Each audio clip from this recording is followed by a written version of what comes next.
There are moments in life when a single sentence can strip away every ounce of arrogance you've ever held. This was one of those moments, and for Captain Jake Morrison, it happened in front of 50 witnesses, in a room that suddenly felt far too small. It was a humid Thursday evening at Marine Corps Base Quantico, and the officers' hall was buzzing with the usual post-briefing chatter. Uniforms pressed sharp, drinks in hand, egos comfortably inflated. Captain Morrison was holding court near the bar, surrounded by a handful of junior officers who hung on his every word. He was that guy. Confident, charismatic, maybe a little too comfortable being the center of attention. He'd just returned from a successful deployment overseas, and he wore that accomplishment like armor. But sometimes armor makes you blind. That's when she walked in. A woman in civilian clothes, mid-40s maybe, with an air of quiet authority that didn't need a uniform to announce itself. She moved through the room with purpose, her gaze steady, her posture flawless. No one seemed to recognize her.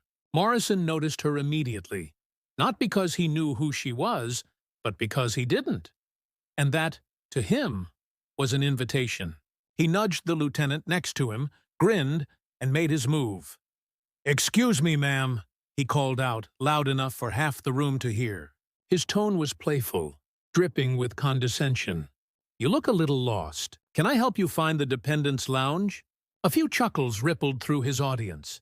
He was just getting started. "Or maybe you're here for a tour? I'd be happy to show you around, if you can keep up." More laughter. He leaned against the bar, arms crossed, soaking it all in. Then, because he couldn't help himself, he asked the question that would haunt him for the rest of his career. "Tell me, what's your rank?" "Private? Specialist?" He said it like a punchline, like she was the setup to his joke. "But what do you do when the punchline is you?" The room didn't go silent all at once. It was gradual, like a wave pulling back before a tsunami. A colonel near the door stopped mid-sentence. A major turned, eyes wide. Someone whispered, "Oh, God, does he not know?" The woman didn't flinch. She didn't need to. She simply met his gaze, let the silence stretch just long enough to make it unbearable, and then spoke two words that landed like a freight train. "Brigadier General." You could have heard a pin drop. Morrison's smile didn't just fade. It shattered. His face went from smug to pale in the span of a heartbeat. His mouth opened, then closed. No words came. What do you say when you've just insulted one of the highest-ranking officers in the room? When you've made a fool of yourself in front of your peers, your superiors, and the woman who could end your career with a phone call? He stood frozen, a statue of his own stupidity. But here's the thing about Brigadier General Claire Donovan. She didn't need to humiliate him further. She'd already won, and she knew it. She let the silence sit for another beat, just long enough for the lesson to sink in. Then, in a voice calm and measured, she said, "At ease, Captain. I'm sure you didn't mean any disrespect." Her tone wasn't cruel. It wasn't mocking. It was something worse. It was pitying. She didn't raise her voice. She didn't need to. Every word was a scalpel. "I've spent 23 years in this uniform, leading Marines like you.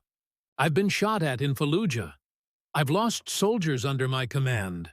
And I've earned every single star on my shoulder. So next time you see a woman in this room, maybe don't assume she's here to serve you coffee." The room was suffocating now. No one moved. No one breathed. Morrison's fellow officers had suddenly found the floor very interesting. The lieutenant who'd been laughing moments ago was now staring into his drink like it held the answers to the universe. And Morrison? He was drowning in front of everyone. But could he even apologize his way out of this? To his credit, he tried. "Ma'am, he stammered, his voice cracking. "I apologize. That was completely out of line." "I didn't—" She raised a hand, cutting him off. Not unkindly, just firmly. "Save it, Captain. I don't need your apology. I need you to do better." She stepped closer, her eyes never leaving his. "You're a good Marine. I've read your file. You're brave, you're skilled, and your men respect you. But respect isn't just something you earn from those below you. It's something you give to everyone, regardless of what they're wearing or who you think they are." She let that hang in the air. Then, softer, almost gently, she added, "Don't let arrogance be the thing that defines your career. You're better than that." And with that, she turned and walked toward the briefing room, leaving Morrison standing there, stripped bare, but somehow not destroyed. Just humbled. What do you do when someone shows you mercy you don't deserve? The room stayed quiet for a long moment after she left. Then, slowly, conversation resumed. But Morrison didn't move. He stood there, staring at the door she'd walked through, replaying the last 5 minutes in his head, on an endless loop. One of his buddies clapped him on the shoulder. "Rough, man," he muttered. Morrison nodded. Ruff didn't even begin to cover it. But as the evening wore on, something shifted inside him. The shame was still there, burning hot in his chest. But beneath it, something else was taking root.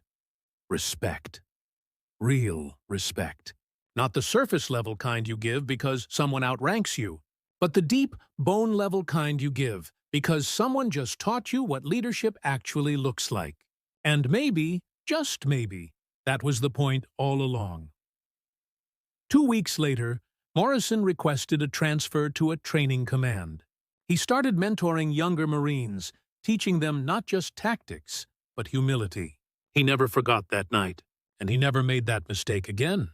Because sometimes, the most powerful lessons don't come from a textbook or a battlefield. They come from 2 words, spoken quietly, by someone who didn't need to prove a damn thing. Brigadier General. And sometimes, that's all it takes to change a man's life.